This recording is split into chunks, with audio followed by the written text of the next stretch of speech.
Guys, welcome back to channel Sushmita. আশা করি তোমরা সবাই খুব ভালো আছো। বিষ্ণুপুরে যেমন পোড়ামাটির শিল্প বিখ্যাত, ঠিক সেরকমভাবে আটপুরে পোড়ামাটির বেশ কিছু মন্দির রয়েছে, টেরাকোটার কাজ রয়েছে, যেগুলো খুবই বিখ্যাত। এবার আমি তোমাদেরকে আজকের এই ভিডিওতে আমি তোমাদেরকে আটপুরে যে বিভিন্ন টেরাকোটার মন্দির রয়েছে, তো সেই সমস্ত মন্দিরগুলো দেখাবো। তো চলো এক এক করে আমরা শুরু করি। এটা হলো আটপুরে শিব মন্দির। মন্দিরের গায়ে দেখো খুবই সুন্দর ছোট ছোট সূক্ষ্ম টেরাকোটার কাজ করা আছে, কিন্তু এখন বর্তমান সময় অনেকটাই ভগ্নাদশায় আর কি পৌঁছে গেছে, অনেক কিছুই বোঝা যাচ্ছে না। পরিচর্যার অভাবে এরকম হয়ে গেল। আগে কিন্তু মন্দিরটা আরও সুন্দর দেখতে ছিল, তবে হ্যাঁ এখনও অনেকটাই সুন্দর রয়েছে। পরে যদি এটা সারানো গেলে হয়তো আরও ভালোভাবে দেখতে লাগবে। এর সামনে আরও অনেকগুলো মন্দির রয়েছে, এখানে মাঝখানে একটা মাঠ রয়েছে। এরপরে যে মন্দিরগুলো রয়েছে সেই সমস্ত মন্দিরগুলো আমরা দেখব। চলে এসেছি ভিতরে। দেখো সামনে গাছপালা ঘেরার জায়গা আছে, এইখানে বেশ কিছু গাছপালা আছে, ওইদিকে মন্দির রয়েছে। তো চলো মন্দিরটা দেখে নিই। সামনে যেটা দেখছো এটা হচ্ছে নাট মন্দির, যেটা বন্ধ রয়েছে বাইরের দিক থেকে। সামনে গেট দিয়ে ভিতরে প্রবেশ করেছি। এই পাশেও একটা বিল্ডিং রয়েছে, যেটা সংস্করণ করা হয়েছে। এটা হচ্ছে মিত্রবাটি। আর এইদিকে আরও কিছু রয়েছে।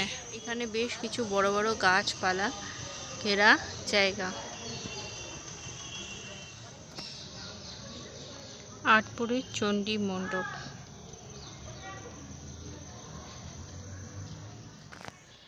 দারু শিল্প করার চমকপ্রদ নিদর্শন হলো এই চণ্ডী মণ্ডপটি। পশ্চিমবঙ্গে সেরা কাঠের কাজের অন্যতম সাক্ষী। 300 বৎসরের পুরনো এবং কাঁঠাল কাঠ দ্বারা তৈরি এই মন্দিরটি কৃষ্ণনাম নৃত্যের পিতামহ সাধক প্রবর কদ্দব মিত্র এই চণ্ডী মণ্ডপে তার গুরুদেবের সাথে মহামায়ার পুজো শুরু করেছিলেন। সেই পুজোর বেদিতে এখনও দুর্গা পুজো ও কালী পুজো হয়। গোবিন্দজিউর মন্দিরের উত্তর দিকে এই চণ্ডী মণ্ডপটি নির্মিত। চালের যে ঘরটা দেখলে এটা হচ্ছে দুর্গা বাটি। আগে প্রত্যেক বছরই এখানে দুর্গা পুজোর সময় পুজো হয়। আগে ভিতরে প্রবেশ করতে দিত, এখন দেয় না। তো চলো এরপরে আরও যে লোকেশনটা রয়েছে তো সেটা। এই যে সামনে যে গাছটা তোমরা দেখছো, এটা কিন্তু কদম ফুলের গাছ আছে, যেটা 700 বছরেরও পুরনো। ওই মন্দিরটা ওপাশে দেখে এলাম। এরপরে এই শিব মন্দিরটা তোমাদেরকে দেখিয়েছি। তো এরপরে আমরা দেখব এর রাধা গোবিন্দ মন্দির। এর সম্পর্কে ইতিহাস এখানে দেয়া রয়েছে, আমিও তোমাদেরকে বলে দিচ্ছি কি আছে। সম্পূর্ণ ইতিহাস তো বলবেই, তো তোমরা চাইলে এটা স্টপ করে পড়ে নিতে পারো।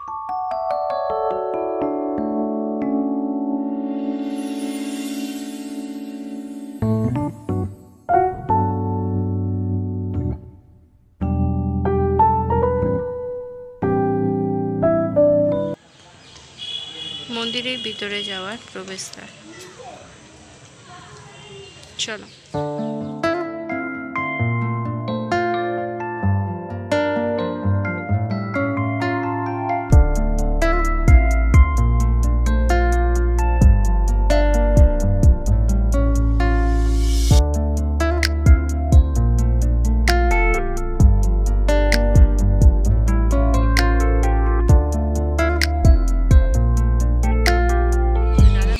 মন্দিরের ইতিহাস লেখা আছে, তোমরা চাইলে এটা স্টপ করে পড়ে নিতে পারো। আটপুর রাধা গোবিন্দ মন্দিরটি বর্ধমান রাজা দেওয়ান ও স্থানীয় জমিদার কৃষ্ণনাম মিত্র 1786 খ্রিস্টাব্দে তৈরি করেন। পূর্বমুখী ইটের তৈরি এই আটচালা মন্দির 4 চালা তৃতীলাল অলিন্দযুক্ত প্রবেশদ্বার বিশিষ্ট ও উচ্চ ভিত্তির উপর নির্মিত। মন্দিরটির দৈর্ঘ্য 57 ফুট 8 ইঞ্চি অর্থাৎ 17.62 মিটার ও প্রস্থ 40 ফুট 35 ইঞ্চি অর্থাৎ 12.30 মিটার এবং উচ্চতায় প্রায় 67 ফুট 52 ইঞ্চি অর্থাৎ 20.57 মিটার। মন্দিরের ভিতরের ইটগুলি গঙ্গা জল ও গঙ্গা মাটি দিয়ে তৈরি। মন্দিরের ভিতরের দেয়ালে ও ছাদে পোড়ামাটির বিভিন্ন অলঙ্করণের সজ্জায় রয়েছে পুষ্প জ্যামিতিক ও বহুবিধ নকশা। এছাড়া মন্দিরের প্রবেশ পথে থামে ও দেয়ালে পোড়ামাটির ফলকে সজ্জিত রয়েছে বিভিন্ন ধরনের দৃশ্যাবলী, যেমন কৃষ্ণ কৃষ্ণলীলা, ভীষ্মের ষড়সজ্জা, রামলীলা, রাম রাবণের বধ, দেব কালী দুর্গা পুতনা রাক্ষসীর বধ, পর্তুগিজ জাহাজের দৃশ্য ও অন্যান্য সামাজিক দৃশ্য প্রভৃতি। রাধা গোবিন্দ জিউ মন্দির এই যে পিছনে তোমরা দেখছো, এটা হচ্ছে টেরাকোটার কাজ করা। ঠাকুরের বিগ্রহের ছবি তোলা যাবে না, তবে মন্দিরের ভিতর দিকে কিছুটা ক্লিপস তোমাদেরকে আমি দেখানোর চেষ্টা করেছি। আর এই বাইরে থেকে ঠাকুরের যেটুকু ফটো ফটো আমি তুলেছি আমি দিয়ে দেবো, জানি না কতটা তোমরা দেখতে পাবে। আর এই মন্দিরটা সকালবেলা 10:30টায় খুলে 1টা পর্যন্ত খোলা থাকে, আর বিকেলবেলা 5টা থেকে সন্ধেবেলা 7টা পর্যন্ত খোলা থাকে। এই টাইমের মধ্যে এলে তোমরা ঠাকুরের দর্শন করতে পারবে। এই কাছ থেকে এখন আপাতত দড়ি দেওয়ার জন্য অনেকে ভাবছে আর কি উপরে ওঠা যাবে না, তবে উপরে ওঠা যাচ্ছে। তবে কিছুদিন বাদ থেকে এখানে বাইরে গ্রিল দেওয়া হয়ে গেলে তখন এখানে উপরে উঠে তোমরা ঠাকুরের দর্শন করতে হবে। এখনও পারবে, অনেকে ভাবছে যে না উপরে উঠতে দিচ্ছে না বলে বাইরে থেকে চলে যাচ্ছে, ব্যাপারটা কিন্তু সেটা নয়। আর অনেকে এই টেরাকোটার মধ্যে যে সূক্ষ্ম কাজগুলো আছে আর কি, কাজে দিয়ে হাত দিয়ে খুঁটে নষ্ট করে দিচ্ছে, তো তাদেরকে প্লিজ রিকোয়েস্ট করব তারা যেন এরকম না করে। এটা আমাদের ঐতিহ্য, দীর্ঘ বছরের পর বছর ধরে রয়েছে, তো এরকম করলে নষ্ট তো হয়ে যাওয়ার চান্সেস অনেকটাই রয়েছে। তো তোমরা প্লিজ আসো আর কি, এরকম করো না। তো চলো এরপরে যে আরও আদার্স যে লোকেশনগুলো আছে, তো সেই লোকেশনগুলো আমরা দেখে নিই। রাধা গোবিন্দ জিউ মন্দিরটা দেখালাম, এর ঠিক সামনেই রয়েছে রাসমঞ্চ। এই যে রাসমঞ্চ, তো রাসের সময় ঠাকুরকে এখানে নিয়ে এসে প্রত্যেক দিন পুজো হয়।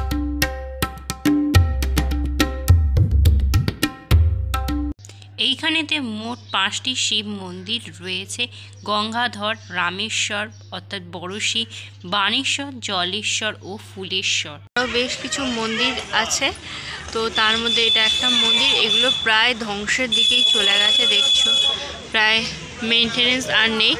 আর ভিতরে ঢোকা যাবে না, ভিতরে মহাদেবের শিবলিঙ্গ রয়েছে, আর অন্ধকার জন্য কিচ্ছু বোঝা যাচ্ছে না। মন্দিরের কাজগুলো ধ্বংস হয়ে গেলেও কিছু না বোঝা গেল, তার মাঝেও যেটুকু বোঝা যাচ্ছে এই 8চালা মন্দিরটা, তাতেও বেশ সুন্দরই লাগছে। কিন্তু আমাদের একটু মেনটেনেন্স করার চেষ্টা করাটা কিন্তু খুবই উচিত। আর আমরা এসছিলাম হচ্ছে ওই দিক থেকে, ওই পাশের মন্দিরগুলো দেখে এসছি। আরও এপাশে বেশ কিছু মন্দির আছে, তো চলো দেখে নিই। এই মন্দিরটা তোমাদেরকে দেখালাম, এরপরে এই একটা মন্দির আছে, ওই মন্দিরটার পরে এই আরও একটা মন্দির, আর এর পাশেও আরও একটা টেরাকোটার মন্দির আছে। এইটাও আরও একটা শিব মন্দির। এর দরজাটা দেখো সামনে বন্ধ, ভিতরে ঠাকুরের দর্শন করা যাবে না। কাজগুলো কিন্তু খুবই সুন্দর লাগছে দেখতে। এইখানেতে দেখো আরো একটা শিব মন্দির রয়েছে, এই যে ভিতরে শিবলিঙ্গ আছে। এই জায়গাতে আরো একটা শিব মন্দির আছে,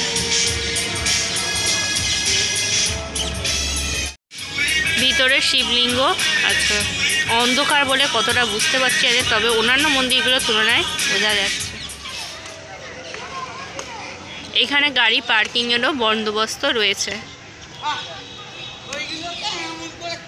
তো তোমাদেরকে আটপুরে যে সমস্ত টেরাকোটার মন্দিরগুলো রয়েছে সেই টেরাকোটার মন্দিরগুলো তোমাদেরকে দেখালাম। তো এছাড়াও এখানে যে শ্বেতকালী মন্দির রয়েছে এবং এখানে যে আটপুর রামকৃষ্ণ মিশন, সেই ভিডিওগুলো তোমরা যদি না দেখে থাকো তার লিঙ্ক আমি ডেসক্রিপশন বক্সে দিয়ে দেবো, তো তোমরা সেখান থেকে গিয়ে সেগুলো চেক করতে পারো। আর এই মন্দিরগুলো কিন্তু আটপুর রামকৃষ্ণ মিশনের সামনেই রয়েছে, প্রায় বলতে গেলে 2 মিনিটের মতন হাঁটা পথ। তো তোমরা এখানে কাছাকাছি মন্দিরগুলো তোমরা এসে অবশ্যই দর্শন করে যাও। আর যদি এই পুরো ভিডিওটা তোমাদের যদি ভালো লেগে থাকে তাহলে তোমরা অবশ্যই লাইক করো, কমেন্ট করো, শেয়ার করো তোমাদের ফ্রেন্ডস আর ফ্যামিলির মধ্যে। আর আমার চ্যানেলটা সাবস্ক্রাইব করতে ভুলো না। খুব তাড়াতাড়ি তোমাদের সাথে একটা নতুন ভিডিওতে কথা হবে। Till then tata, bye bye and see you soon.